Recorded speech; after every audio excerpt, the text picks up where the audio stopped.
En République démocratique du Congo, l'espoir des paix né à Washington n'aura duré qu'un instant. Malgré les accords signés début décembre, le grondement des armées a repris. Et aujourd'hui, un nom résonne comme un choc dans tout le pays. Uvira est tombé. L'FPM 23, mouvement armé soutenu par le Rwanda selon Kinshasa et plusieurs chancelleries, a lancé une offensive éclair dans le sud Kivu en quelques heures. Uvira, ville stratégique au bord du lac Tanganyika, est passée sous son contrôle. Cette attaque relance les tensions régionales et plonge des milliers de civils dans la peur. Au même moment, une autre onde de choc secoue Kinshasa. Dans la nuit du 9 au 10 décembre, le président américain Donald Trump, pourtant médiateur officiel de la crise, déclare des propos explosifs qui suscitent incompréhension, colère et parfois stupeur dans la capitale congolaise. La réaction du gouvernement congolais ne se fait pas attendre.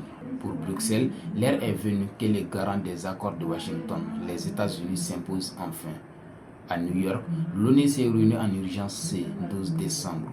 Le secrétaire général Antonio Guterres condamne fermement l'offensive du M23 et appelle à une cessation immédiate des hostilités. À Uvira comme ailleurs dans l'est du Congo, la population attend une réponse, des actes, pas des promesses. Car si les accords de Washington ont ouvert une porte, l'offensive du M23 l'a brutalement refermée. La question brûle toutes les lèvres. La communauté internationale laissera-t-elle une fois de plus les conflits s'enliser ou verra-t-on enfin un sursaut face à l'une des crises les plus complexes et les plus anciennes d'Afrique?